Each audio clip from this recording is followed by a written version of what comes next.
ఇక చిలకలూరిపేట ఎమ్మెల్యే పత్తిపాటి పుల్లారావు మీద సోషల్ మీడియాలో ఫేక్ పోస్టులు పెట్టిన వైసీపీ కార్యకర్త పాలెటి కృష్ణవేణిని చిలకలూరిపేట అర్బన్ పోలీసులు అరెస్ట్ చేశారు. సమాచారం తెలుసుకున్న తెలుగుదేశం మహిళలు పాలెటి కృష్ణవేణిని కఠినంగా శిక్షించాలని నిరసన తెలిపారు. చిలకలూరిపేట అర్బన్ స్టేషన్ ఎదుట బైఠాయించి నీచంగా పోస్టులు పెట్టిన పాలెటి కృష్ణవేణిని తక్షణం మాకు అప్పచెప్పాలని నినాదాలు చేశారు. ఈ కార్యక్రమంలో తెలుగుదేశం పార్టీ రాష్ట్ర మహిళా అధికార ప్రతినిధి మానుకొండ జాహ్నవి, తెలుగుదేశం రాష్ట్ర నాయకురాలు అడ్వకేట్ అభినయశ్రీ సింధూరా, తెలుగుదేశం రాష్ట్ర ప్రధాన కార్యదర్శి జరీనా సుల్తానా పాల్గొన్నారు.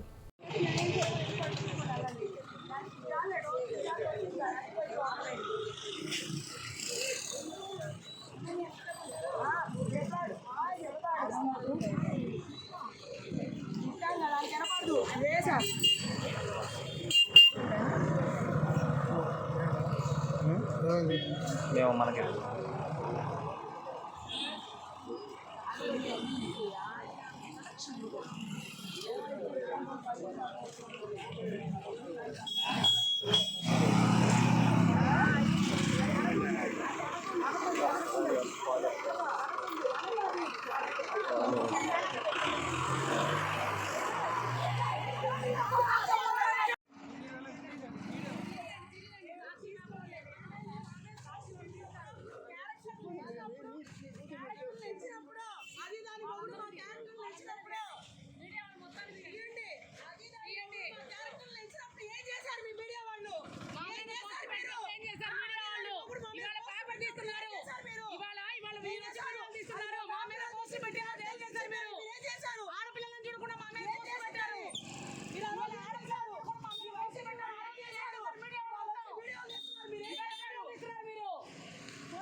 మేము మనకి